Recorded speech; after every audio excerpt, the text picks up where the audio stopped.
Now you just want to give us a backdrop of these 7 years that we have been counting so that we can get started.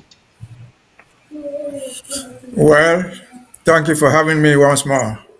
I'm sorry for the network problems, but here I am. I didn't. There was no opportunity to hear what Basan said.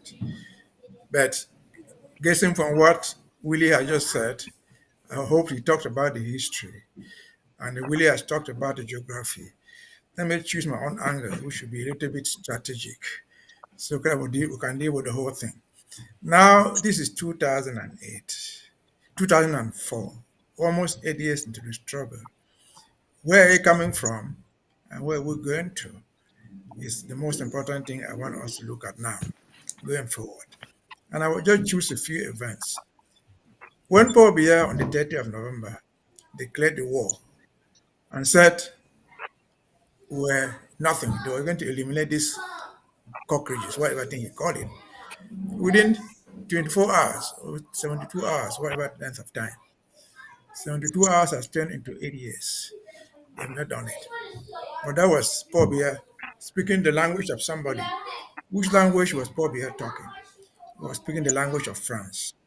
Because everything Paul Biya does, or anybody president in Cameroon does it with the authority of France. And then he made transition into France.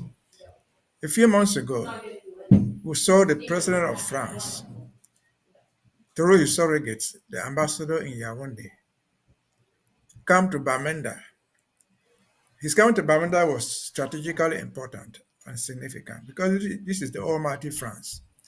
He came to Bamenda, stood at up station, wearing Northwest uniform, and above all, carrying the peace plans, what we call King. And what was he saying? We were begging for peace. Where was the war? Where had the war gone to? They were not asking for peace. That France, because that's the French ambassador, is also a general in the French army. If the army, if the most powerful army is turned into peace plans, asking for peace, in fact, begging for peace, promising gold and silver that they will never deliver in return for peace. It all tells us that we are so far advanced. The enemy is on his knees.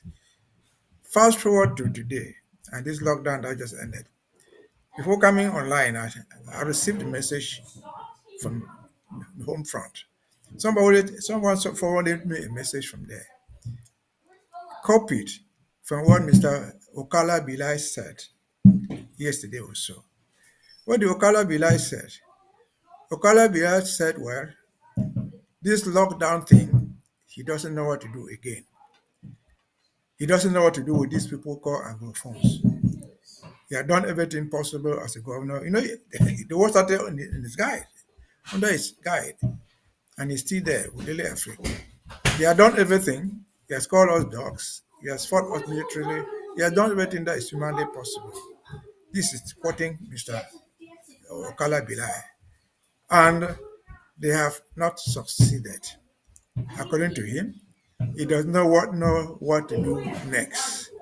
He does not understand these so-called Anglophones, according to him. And so this is where we are. Are we winning? Of course. Based on these parameters looking back, we can say that they are winning. We're actually on the right track. And so, just to add to what Barasan said, and Mr. Commissioner Willie said, we can also say that we have to multiply efforts. This victory would never have taken us to this point if we didn't sacrifice. We sacrificed human lives, we sacrificed from our pockets, and we sacrificed everything that we could, you and me and many others.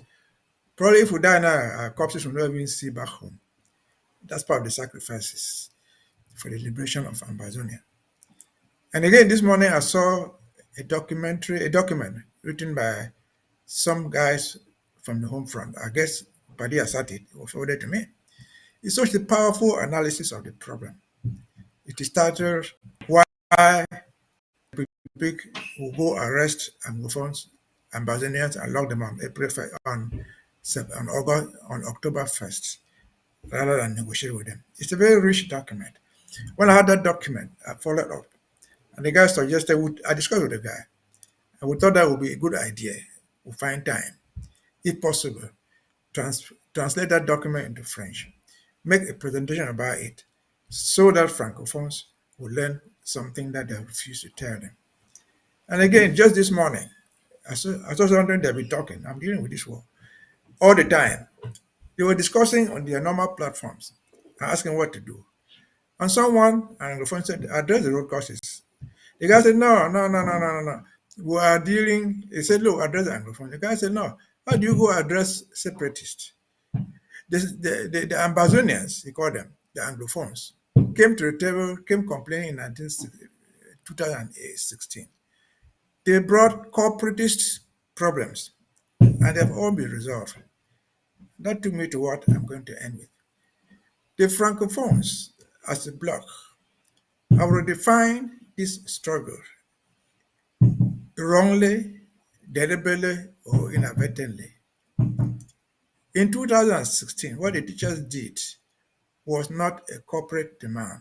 They were not asking for more salaries. They were not asking for time to work. They brought an institutional problem, the problem of sending French teachers to go and teach in Anglophone schools.